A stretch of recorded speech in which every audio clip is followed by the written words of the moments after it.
नमस्कार साथियों target with Ambuj YouTube channel में आप सभी का स्वागत है।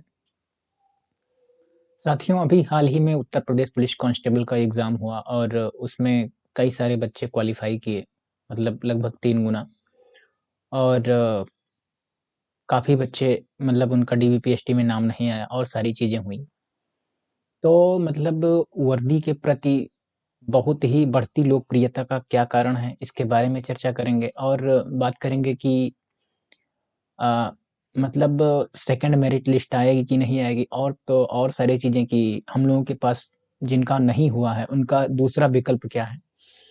तो इन सब चीज़ों में बात करेंगे। तो सबसे पहले मैं बात करूँगा, देखिए, वर्दी के प्रति बढ़ती लोकप्रियता, क्या कारण हो सकते हैं, क्या फैक्टर हो सकते हैं?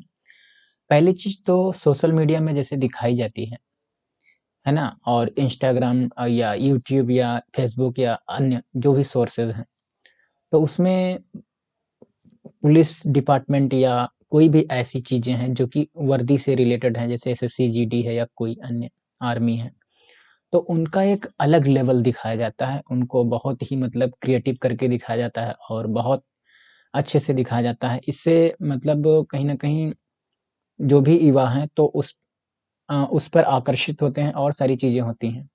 फ़िल्मों में भी दिखाया जाता है इनका पावर कितना अच्छा पावर है, या कोई भी परफ़ॉर्मेंस दिखाया जाता है कि हाँ, पुलिस ही सबसे बड़ा होता है और सारी चीज़ें, और सोसाइटी में एक अलग से रिस्पेक्ट मिल जाती है कि हमारा लड़का पुलिस में है या मैं पुलिस में हूँ, तो रिस्पेक्ट मतलब उम्मीद से ज़्यादा ही मिलने लगती है। और दूसरा चीज़ है कि जैसे मित्र या फ्रेंड सर्किल में भी एक नाम हो जाता है कि हाँ, मतलब पुलिस कांस्टेबल में है या पुलिस एसआई में है या कोई एसएससी जीडी में है या दिल्ली पुलिस में है, तो अलग-अलग मतलब, और एक सेल्फ रिस्पेक्ट भी होती है कि हाँ, चलो मैं कम से कम अपना एक हमारे पास है, तो बहुत बड़ी बात मतलब हो जाती है और एक सिक्योरिटी के तौर पर मतलब हो जाती है। तो ये तो एक पॉजिटिव थिंग हो चुके हैं ना, और अदर फैक्टर हो सकते हैं, जैसे कि एक सिक्योरिटी पर्पज़ के लिए देखा जाए कि अपनी फैमिली अच्छे से सिक्योर रहती है, और अ ग्रामीण परिवेश में या कहीं भी मतलब आपके पास-पड़ोस में कोई, अगर आप पुलिस डिपार्टमेंट में हो या आपके कोई भी सदस्य अगर पुलिस डिपार्टमेंट में हैं, तो कहीं न कहीं उनको मतलब वो आपसे मतलब उस तरीके से बिहेव नहीं करेंगे जैसे कि सामान्य जन से करते हैं, है ना? छोटे-छोटे झगड़े में भी लड़ जाते हैं या कुछ है, तो कहीं न कहीं उसका भी एक बेनिफिट मिलता है ना? डरते हैं लोग या ऐसी चीज़ें हैं, वास्तविकता तो यही है, और सारे कारण हो सकते हैं, लेकिन ये तो एक सामाजिक प्रक्रिया के अंतर्गत आ गया, लेकिन वास्तविकता क्या है, कैसे क्या चीज़ें होती हैं, इतनी चीज़ें ग्लोबलाइज़ हो चुकी हैं कि आदमी को एकदम फ़ोबिया सा हो गया है। ऐसी नहीं है कि जिसके पास वर्दी नहीं, उनकी बहुत सारी पोस्ट ऐसी हैं कि इनका ग्रेड पे भी अच्छा होता है, रिस्पेक्ट भी बहुत अच्छी होती है, हर चीज़ होती है, लेकिन बस जो सिस्टम चलता आ गया है, जो एक रूढ़िवादी परंपरा है या कोई भी चीज़ें कह सकते हो। देखिए, पुलिस होना एक स्वाभाविक प्रक्रिया है और ये बहुत अच्छी बात है। हर एक कोई डिपार्टमेंट में कुछ भी हो सकता है, लेकिन एक वर्दी के प्रति जो आकर्षण है, मैं उसकी बात कर रहा हूँ। आप क्वालीफ़ाई कर यूपी पीसीएस बन सकते हो या को बहुत सारे मतलब ऑप्शन है, टीचर बन सकते हो या कुछ है, लेकिन एक कहीं न कहीं जो अलग से एक सिस्टम बनता चला आ रहा है, जैसा जितने बच्चे मतलब फ़ेल हुए हैं, वो अपने आप को मतलब वो कर ही नहीं पा रहे हैं कि मैंने मतलब मेरे साथ क्या हो गया या ऐसी चीज़ें हो रही हैं, तो उस सदमे से बाहर नहीं आ पा रहे हैं ना, तो उसके लिए मैं ये वीडियो क्रिएट कर रहा हूँ, है ना? तो ये सारे एक फैक्टर हो रहे हैं और चीज़ें हो सकती हैं। देखिए, ये तो एक कहीं न कहीं एक आप ऊपरी सरसरी निगाह से देख रहे हैं, लेकिन जब इस डिपार्टमेंट में जाओगे या कोई भी मतलब है, जैसे उत्तर प्रदेश पुलिस है या दिल्ली पुलिस है या कोई भी मतलब डिपार्टमेंट, कोई भी स्टेट की पुलिस है, तो वहाँ के जो कार्य या मतलब जो भी वहाँ का सिस्टम है, इसके प्रति बहुत सारी ज़िम्मेदारियाँ होती हैं, है ना? और कांस्टेबल तो सबसे छोटी पोस्ट है, उसमें कोई बहुत विशेष ज़िम्मेदारी नहीं होती। जब एसआई रैंक का या कोई अदर स्टाफ जब सँभालोगे वहाँ पे, डिपार्टमेंट में काम करोगे, तो फिर कहीं न कहीं बहुत सारी ज़िम्मेदारियाँ आएँगी। अगर अच्छे से काम करोगे तो पॉलिटिशियन का दबाव रहेगा, अगर अच्छे से काम नहीं करोगे तो जनता का दबाव रहेगा इसमें, और गवर्नमेंट इन्वॉल्व रहेगी। बहुत सारी चीज़ें होती हैं, वो वास्तविकता तो जब आपकी जॉब लगेगी तब पता चलेगा। ये आप सरसरी निगाह से देख रहे हो जो फ़िल्मों में दिखाया जा रहा है, सोशल मीडिया में दिखाया जा रहा है, 3-3 मिनट या 30-30 सेकंड की क्लिप दिखा दे रहे हैं, आपको एकदम से जुनून सा सवार हो जा रहा है। देखिए, जॉब करना अच्छी बात है, सब कुछ अच्छी चीज़ें हैं, है ना? ये तो एक बहुत पॉज़िटिव बात है कि हाँ, हमारे प्रति मतलब हम हमको वर्दी ही चाहिए या कोई भी ऐसी चीज़ें हैं, तो वो तो एक बात है, आप तैयारी करोगे, सारी चीज़ें उसका जितना क्राइटेरिया है उसको आप सेट करोगे तो ज़ाहिर-सी बात है, संभवतः आपका मतलब हो ही जाएगा, है ना? तो ख़ैर ये तो मैंने बता दिया। और जैसे मान लिया कि इतना पढ़ने के बाद जैसे यूपी पुलिस कांस्टेबल में जिनका नहीं हुआ, तो वो मतलब क्या कारण रहा, क्या सोचते हैं? देखिए, सबसे पहली पॉइंट क्या है उनका रीज़न क्या रहा कि मतलब पहले वो अपना तर्क देखें कि मतलब क्यों नहीं हुआ? कारण मतलब पहले आपको अपने आप पे डिफाइन करें कि हमारा मतलब इस रीज़न से नहीं हुआ, मैंने इतने क्वेश्चन्स नहीं अटेम्प्ट किए या कोई समस्या हो गई थी, और अपने वीक पॉइंट को देखें कि मान लिया मैंने मैथ में क्वेश्चन्स इतने गलत किए थे, और देखिए कि एक जब तक आप मतलब क्या कहते हैं कि बेटर स्ट्रैटेजी नहीं बनाओगे, एक अच्छी रणनीति के साथ तैयारी नहीं करोगे तो कहीं न कहीं दिक्कत हो जाएगा। और एक चीज़ और हो सकता है कि नॉर्मलाइज़ेशन में आपके नंबर घटे हों, तब भी एक फैक्टर माना जा सकता है, इसलिए आपका नहीं हुआ, है ना? क्योंकि 10 शिफ्ट में पेपर हुआ था और अदर फैक्टर भी हो सकते हैं, है ना? तो ये कारण हो सकते हैं कि किस लिए नहीं हुआ, आप अपने आप को जाँच लीजिए और उसके बाद में अपना तैयारी इसमें अगर करना है, आपको वर्दी ही लेनी है, तो आपको लगना ही पड़ेगा, है ना? और मैं बात बता देता हूँ, देखिए मतलब ये सब तो चीज़ें हो गई, जब डीमोटिवेशन कहाँ से मतलब है, जैसे देखिए, जैसे ही किसी से बात करो बल्क क्वांटिटी में, मतलब ढेरों वैकेंसियाँ, जैसे ही कहोगे आप 60,244, फिर उसके बाद में खुद से ही डीमोटिवेशन होता है कि मतलब इतने पोस्ट में हमारा सिलेक्शन हुआ नहीं तो फिर मतलब कब होगा? तो कहीं न कहीं ये एक बहुत बड़ा फैक्टर बनता जा रहा है और मानसिक दबाव एक क्रिएट कर रहा है कि मतलब हम कैसे इस सदमे से बाहर निकलें, है ना? ये इतनी बड़ी पोस्ट पे अगर सिलेक्शन नहीं हुआ है तो वही चीज़ें हम लोगों को बार-बार घुटन होती है ना? तो इसके लिए क्या है कि देखिए, अ, आप किसी का जजमेंट आप मतलब किसी अन्य से तुलना ना कीजिए कि उनका हो गया, मेरा नहीं हुआ। देखिए, उनका हो गया, अच्छी बात है, हो गया। तुम्हारा नहीं हुआ, तुम्हारे लिए अ, कुछ न कुछ तो कमी आपने किया ही होगा, है ना? मान लिया कि आपने पेपर दिया, सब कुछ करने के बाद में आपने खूब अच्छे से पढ़ा, मॉक टेस्ट लगाया, हर चीज़ करने के बाद में आपका नहीं हुआ है, तो कहीं न कहीं नॉर्मलाइज़ेशन का फैक्टर है, बिल्कुल ये श्योर मैं मानता हूँ, ठीक है? आपके नंबर भी अब जब स्कोर कार्ड आएगा, आप देखोगे कि आपका जो बच्चा फर्स्ट शिफ्ट में था और जो लास्ट शिफ्ट में था, बहुत अंतर पाओगे, इसलिए आपका नहीं हुआ, है ना? तो अब ये सब चीज़ें हो गई हैं और आप खुद से मतलब क्या कहते हैं कि अ, खुद से डाउट ना कीजिए कि हमारा नहीं हुआ तो आगे क्या होगा? अब एक मतलब एक प्रेशर सा होता है, सामाजिक में दबाव होता है कि मतलब कोई भी पूछता है कि यार तुम्हारा इतने बड़े पोस्ट में नहीं हुआ, तो फिर वही जवाब नहीं दे मतलब वही हो जाता है कि कैसे क्या बताऊँ इनको, है ना? और कोई बात मानने वाला तो है नहीं है, तुमको कितना भी समझा लो कि मैंने ये किया, वो किया, उनसे कोई डज़न्ट मैटर, वो तो यही सिलेक्शन मानेंगे कि इनका हो गया, तुम्हारा नहीं, इसका मतलब तुम नहीं पढ़ रहे थे। ज़ाहिर सी बात है। लेकिन उनको ये नहीं पता है कि कितने शिफ्ट में पेपर हुआ था, कैसे हुआ था, क्या चीज़ें थी, कितने क्वेश्चन्स गलत हुए, कितने सारी चीज़ें होने के बावजूद उनसे कोई मतलब नहीं।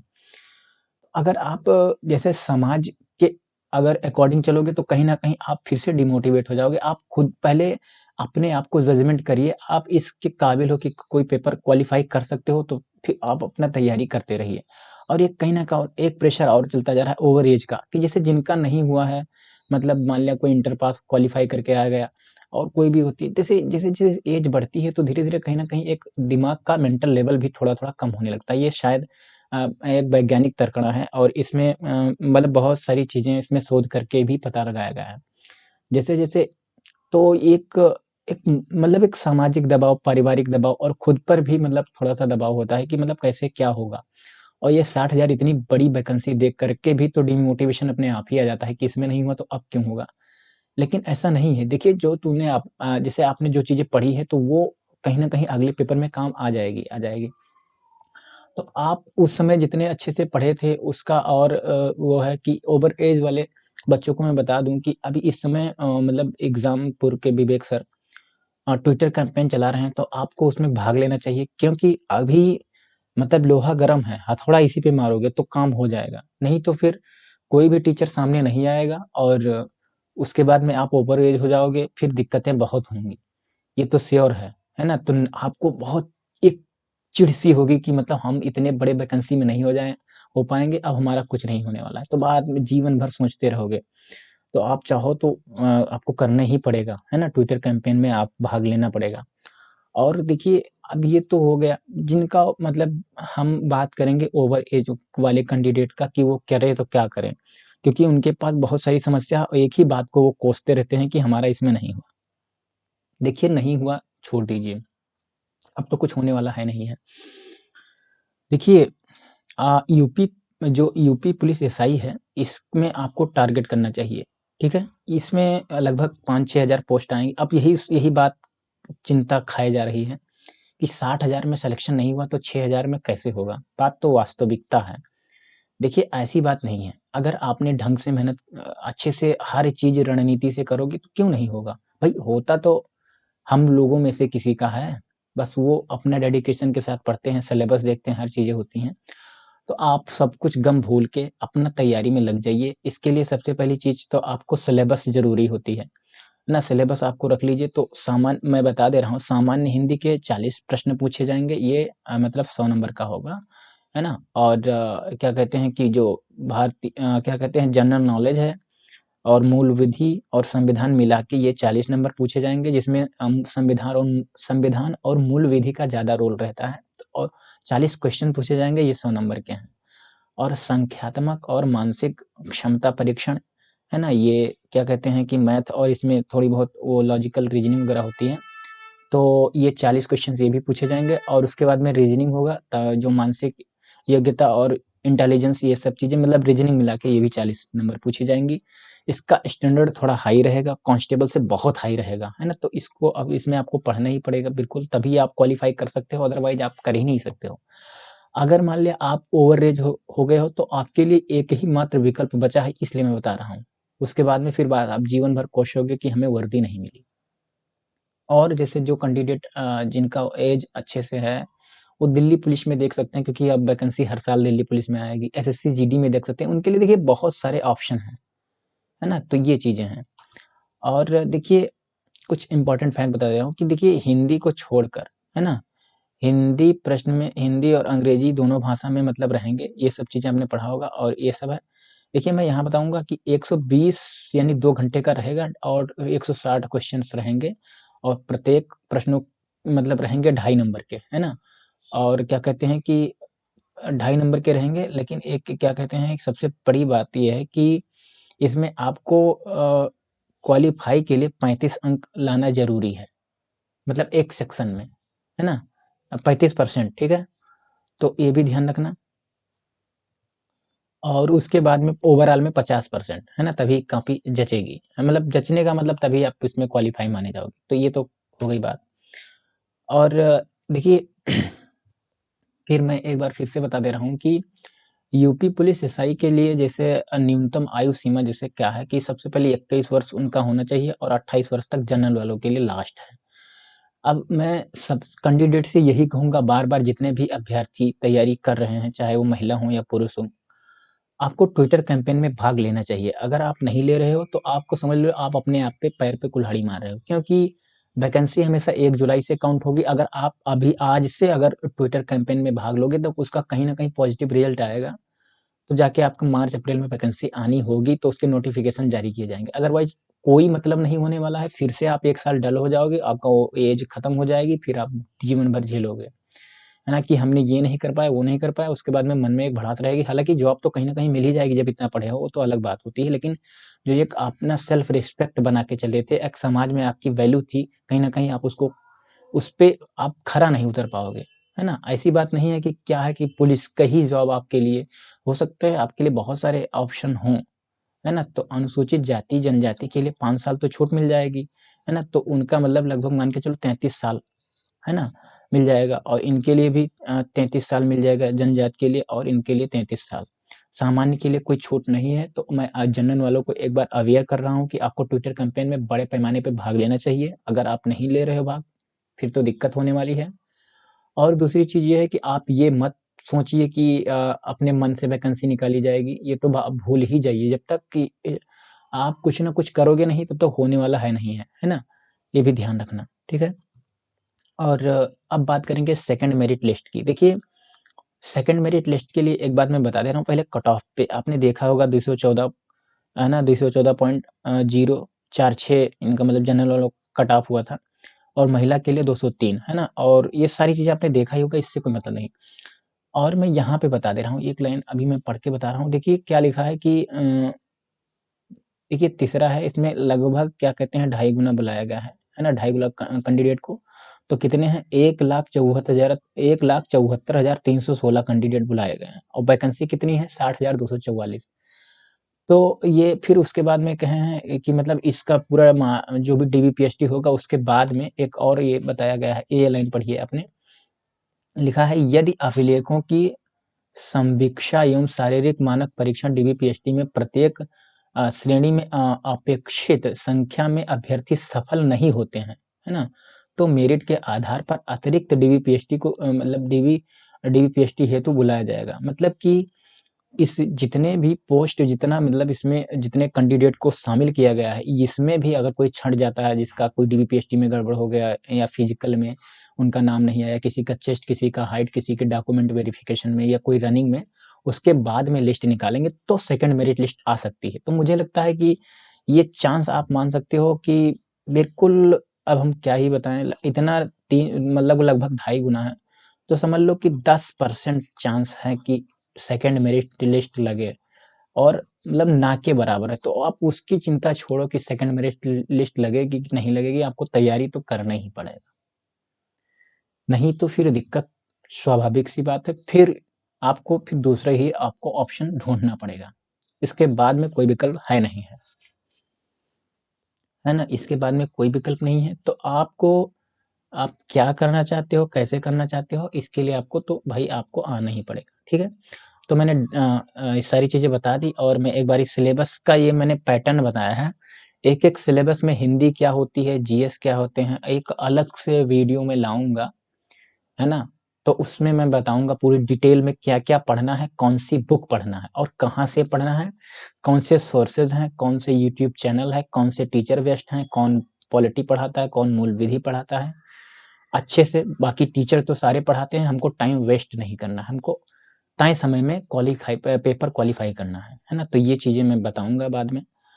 और अगर अभी भी आपको कोई डाउट हो गया है तो आप कमेंट बॉक्स में मतलब कमेंट पिन कर दीजिए कि देखिए क्या होता है कि जितने भी बच्चे होते हैं जिनका मतलब वो अपने आपको मतलब वो कुछ मतलब वो सोच ही नहीं सकते हैं कि मतलब मेरा क्यों नहीं हुआ, क्या नहीं हुआ, वो अलग से मतलब उनका एक पता नहीं कैसे उलझे हुए हैं, एकदम से डिमोटिवेट बैठे हुए हैं। देखिए, अभी आपका माइंड एकदम शार्प चल रहा है, मतलब आप एकदम सदमे से बाहर नहीं हुए हैं। तो अगर आप उसको छोड़ कर के अगर धीरे-धीरे, धीरे-धीरे टाइम बीतता जाएगा, उसके बाद में आपको पढ़ने का मन भी नहीं करेगा। तो अभी से कंटिन्यू अगर शुरू कर दोगे तो कहीं न कहीं बहुत आपको बहुत अच्छा बेहतर रिज़ल्ट मिल जाएगा, है ना? तो आप अपना बताइए कि कब से आप शुरू कर रहे हैं? मुझे लगता है कि आज से आपको एक टाइम टेबल बना लेना चाहिए। आप मतलब रेगुलर पढ़ाई करते रहिए, है ना? और अगर आज से अब नहीं बना रहे हो, तो कहीं न कहीं आप फिर तो धीरे-धीरे, धीरे-धीरे समय जाता जाएगा और सिलेबस भी नहीं पूरा होगा, क्योंकि बहुत बड़े पैमाने पर सिलेबस है और फिर उसके बाद में दिक्कत होने वाली है। तो ये तो एक मैंने बात बता दिया। कैसे तैयारी करनी है, आप अपने अकॉर्डिंग, अगर मान लिया कोई ज़्यादातर बच्चा तो गाँव का ही है। हम लोगों को क्या चाहिए, एक जॉब मिल जाए, है ना? और अपना अच्छे से अपने परिवार को है ना, खिला-पिला सको और अपना खुद एक रिस्पेक्ट मिल जाए समाज में और सारी चीज़ें हो जाए, किसी से पैसे ना माँगना पड़े, यही तो चाहिए। 30-40 हज़ार की वैकेंसी मिल जाए और क्या बड़ी बात है। तो इसके लिए भाई मेहनत तो करना पड़ेगा, क्योंकि बहुत सारी भीड़ है ना? अभी बहुत सारे बच्चे मतलब अ अ क्या कहते हैं कि खुश हो रहे हैं, जैसे कि अ, मान लिया 1,74,316 बच्चे को पता नहीं है कि मतलब इसमें किसका होने वाला है, किसका नहीं होने वाला है। हालाँकि जिनका नंबर अच्छा है या कुछ भी है, जो भी है, तो उनको तो एक है कि हाँ, हो जाएँगे। जो बॉर्डर पे खड़े हुए हैं, वो तो बाहर होंगे ही होंगे। बॉर्डर का मतलब ये है कि जैसे 214 जिसका है, हो सकता है कट ऑफ में बढ़े या घटे। तो भाई 60,244 पोस्ट पर ही तो मतलब होंगे, तो उनको अभी तो खैर में खुशी बहुत हो रही है कि हाँ, बहुत अच्छी बात है। फिर उसके बाद में जब आएँगे बाहर, तब जो दर्द होता है, क्योंकि मैं जानता हूँ, और मैं मतलब मेरा भी क्वालीफाई हुआ था, उसके बाद में कहीं न कहीं फाइनल में नहीं हो पाया। तो ये बहुत बड़ी बात होती है, फिर बहुत दिक्कत होती है। तो इसीलिए आपको एक सेकंड ऑप्शन चूज़ करके रखना ही चाहिए, है ना? ऐसा नहीं है कि मैं मतलब रिज़ल्ट आ गया, रिज़ल्ट के बाद में डीवी पीएचडी में नाम आ गया, बहुत बड़ी बात हो गई। ऐसे-ऐसे मैंने देखा है स्टूडेंट को कि उनका हर चीज़ क्वालीफाई होने के बावजूद उसके बाद में दिक्कतें होती हैं, फाइनल में नहीं आ पाते हैं, है ना? तो ये बहुत बड़ा फैक्टर है, ठीक है? और कोई भी चीज़ें होती हैं तो आप कमेंट बॉक्स में अवश्य कमेंट कीजिए और तैयारी करते रहिए, जो भी होगा सही ही होगा। अगर आपने उसमें मेहनत वास्तव में किया है, एक्चुअल में मेहनत किया है यूपी पुलिस कांस्टेबल में, तो वो मेहनत आपका अच्छे से कहीं न कहीं अलग एग्ज़ाम में शिफ्ट कर दीजिए, उसका उसका मतलब उसका यूटिलाइज़ कर दीजिए। जो मैथ आपने वहाँ पढ़ा है यूपीएसआई में काम दे देगा, उसको रिवीज़न कर लीजिए, जो हिंदी वहाँ उसके नोट्स रिवीज़न कर लिए, थोड़ा स्टैंडर्ड और बढ़ा दीजिए, बहुत सारे ऑप्शन हैं आपके पास। अगर आपको कुछ करना ही नहीं तो फिर वही है ना? तो मैंने बता ही दिया है, ठीक है? तो मैं अब यही बात इतना ही कह के मैं अपने वाणी को विराम देता हूँ और मैं बता देना चाहता हूँ कि एक चाणक्य की मतलब लाइन है कि लक्ष्य न ओझल होने पावे, कदम मिलाकर चल, सफलता हमारी कदम चूमेगी आज नहीं तो कल, है ना? अपना लक्ष्य जो टारगेट आपने सेट किया है उस पे कहीं न कहीं आपको योजना बनानी चाहिए और उस पे काम करना चाहिए, है ना? बाकी जो भी चीज़ें होंगी अच्छी होंगी, ठीक है? धन्यवाद।